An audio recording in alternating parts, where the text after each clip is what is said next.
is my life. If I could have been out there every game this year, I would have, end quote.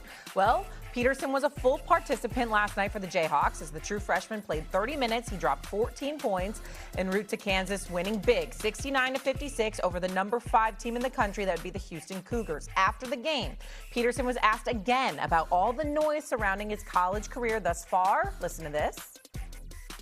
Somebody's had something to say probably after every game this year, so I don't really pay attention to it anymore. I've kind of been a antisocial loner my whole life, so I kind of just deal with it on my own. All right, so he holds it all a little bit more internally. Maybe he'll speak more about this later on, but nonetheless, S.A., what was your reaction to what Darryn Peterson said after the game last night? He's entitled to his opinion. It's his life, and he's coming to the defense of his own self, which I respect. I've never met him. I don't know him. Most people that's covering the NBA can say the same thing. But what he has to understand as a young man growing into manhood is that your actions speak louder than your words. And the reality is that you've missed 11 or 12 games in your first collegiate season for stuff like cramps and the flu. And you've let coaches know, or Coach Self know, according to reports, minutes before a game that you couldn't go. And people are deducing you're going from 30, 35 games potentially in a collegiate season to 82 games during a regular season and beyond if it's the postseason, and you're already showing an inability to be relied upon in terms of your availability. That's reality. Those are facts. We don't know you at all. So guess what? All we're going by is what we see. Well, why the hell have you shown us that? Why the hell have you shown Bill Self that? Why have you shown the Kansas program, the Kansas faithful that? Why have you been such an unreliable commodity for them? Well, you're saying, okay, it's legitimate injuries. Did you know, Darryn Peterson, that there are reports out there that the NIL money that you were supposed to get, you didn't get all of it? And because you didn't get all of it, you said, hey, okay, since I didn't get all of it, guess what? If you're going to give me half of it, hypothetically, then I'm going to give you a half-ass effort. There are people out there that have said that. Vinny knows it. I know it. This is what it said. We don't know if it's true or not. I'm in no way saying it's true. I'm saying that narrative has been put out there about you. What are you going to do about it? It's your future. It's not ours. We got a job, okay? Whatever that is, all right? We're doing our job. What are you going to do about it? This is your reputation. We're looking at A.J. DeBonza at BYU that shows up every game, ready to ball. We're looking at Cameron Boozer at Duke that shows up every game, ready to ball. We're seeing constant college. It's Flemings. It's Acuff Jr. The list goes on and on everywhere you turn. We're seeing cats that are available night in, night out, ready to ball. And the person that's projected as being the number 1 overall pick because he's considered a superstar talent potentially, a generational kind of talent from a guard spot, which is you, Darryn Peterson, is missing 11, 12 games as a freshman? You just got there. You understand? You haven't even had a chance to accumulate bad breath, and already you've been missing games. What the hell is that about? That's you. So it's not, I don't know this kid from a can of paint. I'm not rooting against him. I wish him nothing but the best.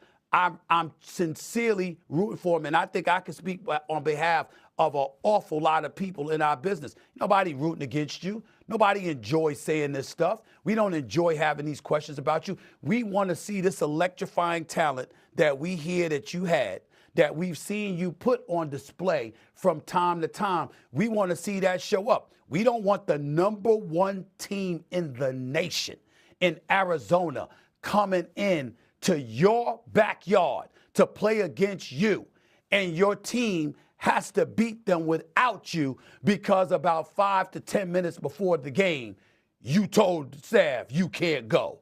What? Nobody want to hear that. We want to see you play. That's what this is about.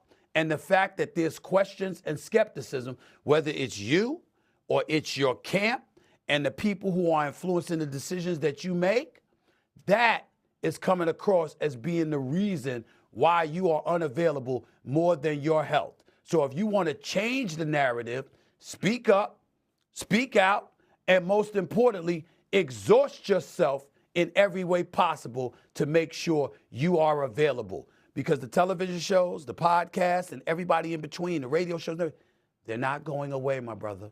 They're not going away.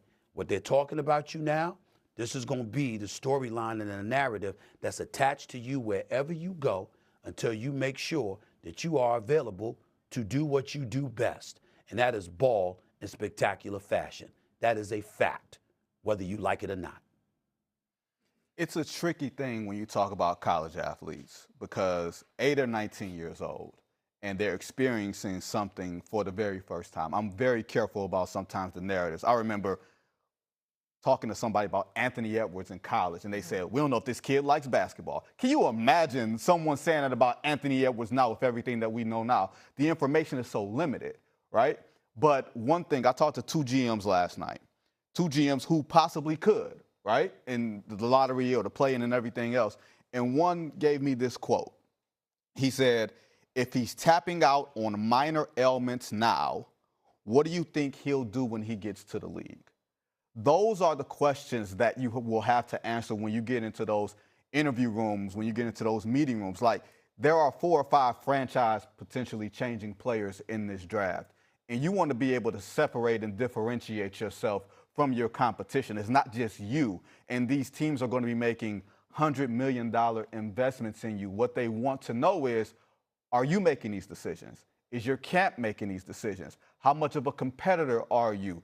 Are you in this with us, or are you in this for yourself? And when you're 19 years old, a part of me sits back and says, man, that's a lot for a kid to answer. But the other part says, this is college athletics now. This is NIL. These are pro athletes playing in college now, so the stakes are a lot higher. It feels unfair, but this is the covenant that they've entered through NIL, through all these things, and you have to be accountable. Now the question is, what advice are you getting? Who are you getting it from? Is it in your absolute best interest? Because as a competitor, if you're out there, you play. It's not like college load management unless you have some debilitating injury that prevents you from playing. And if you have a debilitating injury, you probably don't have a long career in front of you. So if it is a real injury, you have other questions that are bigger than, are you playing the requisite amount of minutes for Kansas right now? If it's you are being managed, like Stephen A. alludes to, then there's bigger questions about your judgment. Well, and the thing about it is, listen, it's unfortunate, but he needs to know that narrative is out there, okay? And let's understand where this comes from. Let me educate this brother about the world he's going into. You know, a lot of times we talk about these rags to riches stories, and we talk about, you know, the desolate environment upon which folks come from, and then ultimately you get to a place like that and you shine, and obviously you accumulate riches beyond your wildest dreams, right? Well, you know what? In the process of all of that, here's an analogy that a lot of people lose. We see people throughout the streets of America dying in the streets for hundreds of dollars, thousands of dollars. What do you think corporations are going to do to protect millions, if not billions? Just answer that logical question. You have a situation where you're projected to be the #1 overall pick. Do you know that it will cost people jobs to miss on that pick? What if you drafted Darryn Peterson and he wasn't reliable, but A.J. DeBonza shows up as the #2 pick and he's available every night?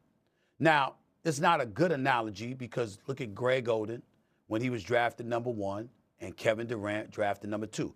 Greg Oden worked his butt off. He worked hard. He cared, etc. He just was injured, period. He was injured, period. But it was a disastrous pick, you know, for the #1 team because you passed on Kevin Durant because we see what Kevin Durant has become as an All-American out of Texas, okay? You can't afford to make those mistakes. This is why kids need to understand to protect their investment, which ranges in the hundreds of millions of dollars. You're going to have people spying on them. They're going to find out your medical history. They're gonna check on your proclivities, your habits, what you like, what you don't like. They're gonna find out what girl you want to mess with. They're gonna find out how you like to party. They're gonna find out whether or not you can't stay off the weed. They're gonna sit up there and get on you about if you go on the strip clubs, if you got a favorite soul food spot, they're gonna know about that. If you a mama's boy and you like to be at home with your mama, they're gonna know about that. If you sitting up there, you got managers and hanger-ons, they're gonna know their names, they're gonna know their backgrounds, they're gonna know their habits, they're gonna know everything. Why? Because they're trying to protect their investment. I don't care what they tell you, Darryn Peterson. They're all over you. They're like white on rice. And by the way, it's not just the NBA teams, it's the connections that they have to the streets, to your neighborhood, to the AAU squads, to your high school coaches, to your friends, everybody. Deep, deep pockets. You could pay people off all the time. You got spies in your camp, you don't even know it. This is what will be done. This is what has been done. Vinny, no, I ain't lying. The stuff that these people find out, the extent that they go to find out what they can find out about you is deep. And so when I'm sitting up here telling you, brother, I'm looking out. I'm trying to give you the heads up. They're all over you. And the narrative out there about you right now is that you didn't get the amount of NIL money that you were expecting to get. And so as a result, you half-assing it. That's the narrative. I didn't say it's accurate. I don't know. You need to know that's what they're saying about you in basketball circles. Maybe it's to impugn and stain your reputation. Maybe it's false and unfair. And it could be incredibly unfair to you. But it's a reality that you're going to have to deal with because either folks out there are telling the truth or you got some enemies that are staining your reputation. Either way you slice it, you better deal with it because if you allow this to continue to foment and grow, it will hurt you. I'm looking out, my man. I don't know you. I just know that I want to see your greatness put on display. And we haven't seen that enough because you've had damn near just as much time off as you've had on. That is unacceptable in the eyes of most basketball fans when it comes to a freshman. You know, broken ankle, twisted ankle, sprained ankle, all of this other stuff, knee, meniscus, whatever, that's fine. The flu? Cramps? Nobody want to hear that. You better figure that out, bro. You better figure that out.